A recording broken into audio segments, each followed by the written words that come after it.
तो आज हम देखेंगे कि एसएमपीएस में कैसे छोटी छोटी कैलकुलेशन होती है। जैसे हम पहले कल जैसे सर्किट बारे में कुछ बताए थे, कैसे कैसे कुछ चीज़ें होती थी कि सेफ्टी कंपोनेंट है और ये ब्रिज रेक्टिफायर है जो एसी को परसेंटेज डीसी में कन्वर्ट करता है।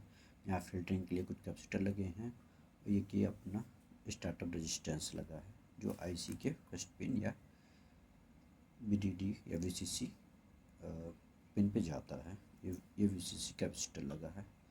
इसको स्टार्टअप करने के लिए ये रेजिस्टेंस लगाई जाती है। इसी का आज हम कैलकुलेशन करेंगे। थोड़ा सा एक्सप्लेन कर देते हैं। ये आईसी है, इस आईसी में हमारी ये CS resistance, current sensitive resistance, मतलब करंट के लिए, ये करंट कंट्रोल के लिए रेजिस्टेंस लगी होती है।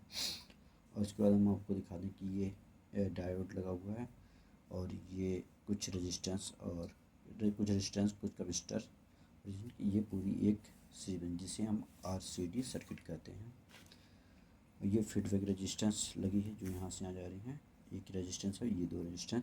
इसमें pull up pull down resistance होती है, लेकिन ये फीडबैक रेजिस्टेंस के लिए लगाई जाती है।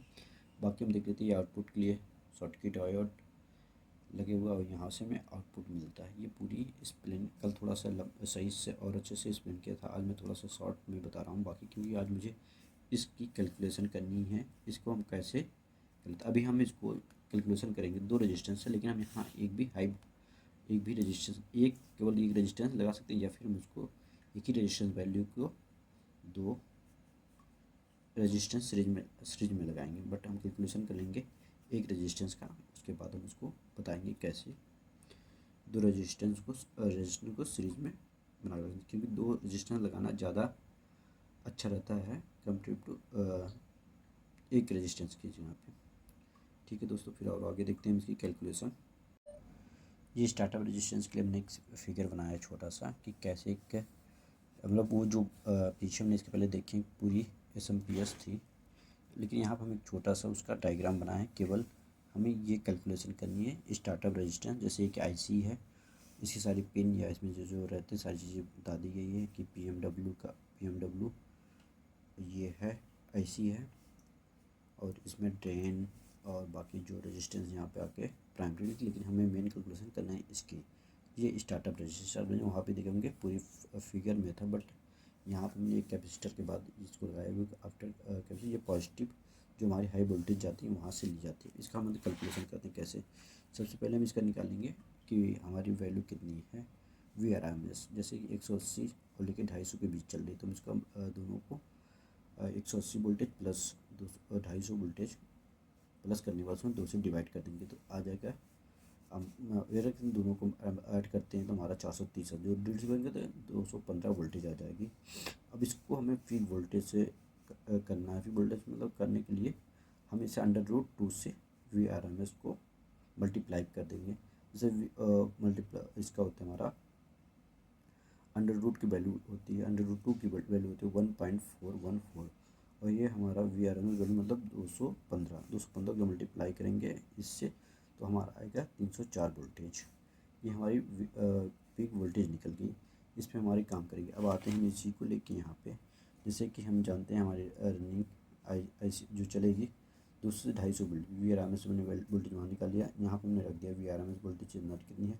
पीक वोल्टेज की जरूरत है, हमने पीक वोल्टेज ली है, जो पीक वोल्टेज कैलकुलेशन की कहाँ पे 304 यहाँ पर ली है। अब देखते हैं आगे। अब जो यहाँ पे ली गई है करंट, हमें नीड, ये करंट क्या है, ये आईसी की स्टार्टअप करंट के लिए होती, स्टार्टअप करंट की नीड होती है।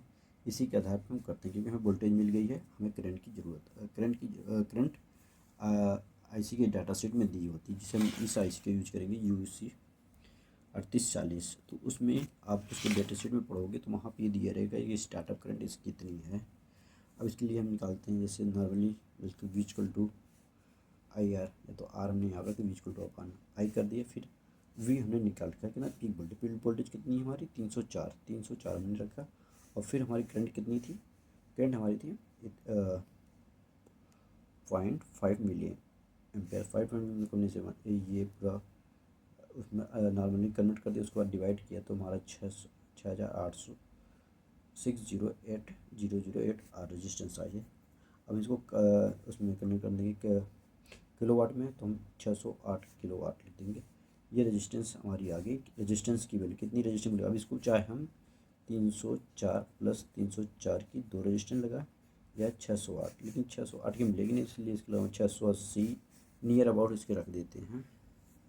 अब आते कि ये तो हो गई रेजिस्टेंस की वैल्यू, लेकिन कितने वाट के वाट की, जैसे 1 वाट या हाफ वाट की या 1 वाट की रेजिस्टेंस लगानी, तो इसके लिए हम कैलकुलेशन करेंगे। जैसे हम जानते हैं resistance wattage P equal to B into I, तो हम यहाँ पे वोल्टेज में पता क्या है, फिर करंट हमारी कितनी, हम दोनों को मल्टीप्लाई करें इतनी, और आगे हमारी वाटेज, लेकिन इतनी वाटेज की हमें बहुत कम मिलती है रेजिस्टेंस। और सेफ्टी के लिए भी हमें, जैसे ये मान लीजिए इसके बाद 0.152 वोल्टेज है, तो 5 वोल्टेज बहुत कम आती है, तो हम आती कितनी 1/5 क्वार्टर है, मतलब 2.5 वोल्ट के, लेकिन हम यहाँ यूज करेंगे, मतलब इससे थोड़ा सा बेटर लेंगे जो अच्छे शॉर्ट चलेगी, क्योंकि हाई वोल्टेज होते हुए गुजरे, यहाँ से हम लेंगे क्या 0.5 वाट की।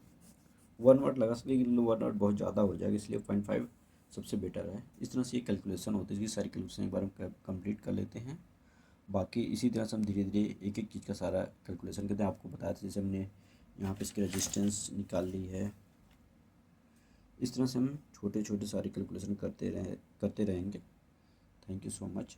अगर इस तरह से और जानकारी आपको चाहिए इसमें कमेंट करके आप पूछ सकते हैं। बाकी की चीज़ को मैं और डिटेल से बताता रहूँगा। आज एक छोटा सा कैलकुलेशन था, कल हो सकता है दूसरी चीज़ का कैलकुलेशन लाऊँ। इसी तरह से छोटी छोटी कैलकुलेशन मैं डेली कुछ ना कुछ अपडेट करता रहूँगा। Thank you so much.